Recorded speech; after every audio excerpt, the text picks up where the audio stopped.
Hello everyone, this is the second lesson in Biology for Grade 8, examining links between respiration and body system. Previously, we already mentioned how the respiration occurs, especially in cells, and what site, where exactly is the site of respiration inside of the cells, whether it's a plant cell or an animal cell. As for today, we will know the exact link of the respiratory system in order to work. Does it really link with other systems inside of the body or not? Before we hit all that, the first thing I need to know is that what are the body systems? The body systems here, we've got the first one, the respiratory, and we have the circulatory, we have the skeleton system, we have the digestive, and we have the neurological or the neurosystem, which is mainly the brain and the spinal cord and the nerves. Also, we have the endocrine also, but you'll be taking that in the upcoming classes or levels. Okay, now when we talk about the respiratory system, what does the respiratory system consist of? The respiratory system is about breathing in and out air, right? So the respiratory system starts with the nose, mouth, and then we have trachea, which is the windpipe, and the bronchus, bronchioles, and then the alveoli, which is the site of exchanging oxygen and carbon dioxide, which is practically here. The nose, the mouth, this is the trachea. Here, when they start going through the lungs, we will have the bronchus, and then when it starts to go inside of the lungs, it will be named bronchioles, and at the end of it, there's tiny small airbags. They are called alveoli, which the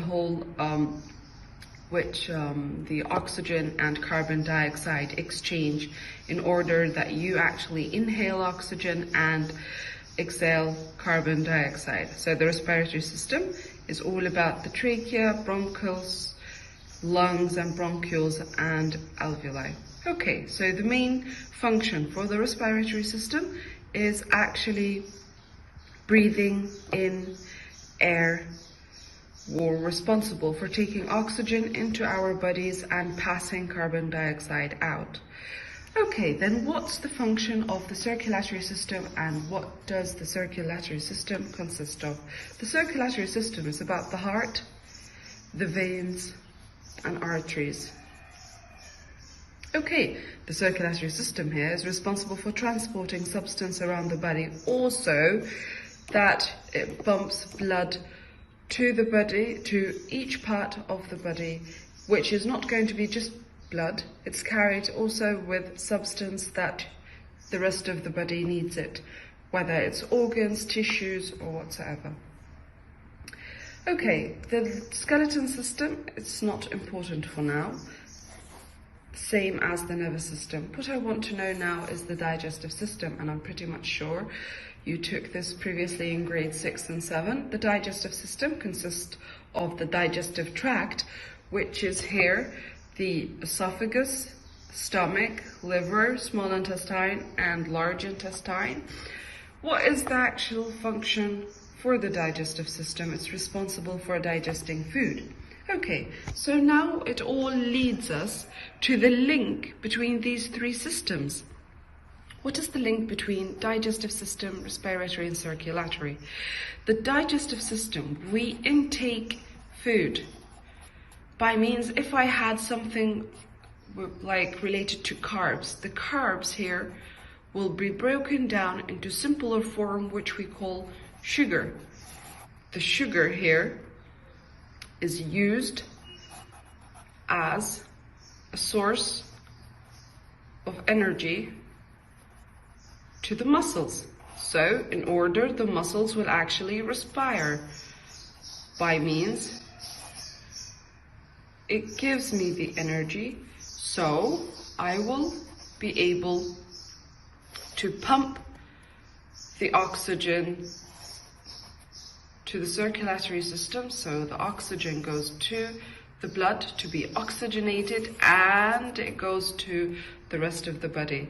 So each one of them is depending on the other. The circulatory system is depending on the respiratory system for what? The circulatory system is depending on the respiratory system for taking the oxygen in order to carry it to all of the parts of the body to be functionized.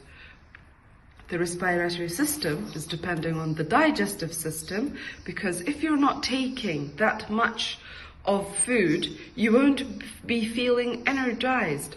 Like exactly what happens to us when we fast. When we are in Ramadan and we fast, we no longer feel energized. Why? Because we haven't ate. Since we're not eating, that means I cannot take the exact food to be turned into simple form or as a source of energy, so I would not be breathing properly. It happens for those who don't even follow a good sort of diet, or they have lived in poverty and it's like poorly for them to be accessed to proper food. So they will, by time, they would gain a lot of diseases, or they would be affected, and most of their organs won't be functioning because there is no food. By means no energy, by means no respiration, that means no blood supply for the organs to be functionized. And this is like, in general, the idea about linking the three systems together. The last thing that we're going to talk about is that plants make the glucose needed for respiration in their leaves, and the glucose is then dissolved and transported around the plant in a system of tubes called phloem. The phloem tubes are sometimes compared with blood vessels in animals. It's like this. Since we have the heart,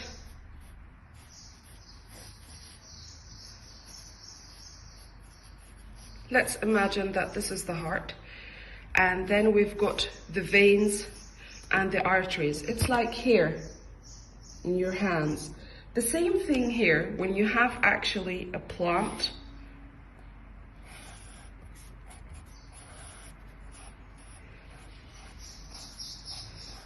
These are considered to be as a vein which we have in our hands. So the oxygen enters the plant through pores on the underside of the leaves. These pores are called stomata. Okay?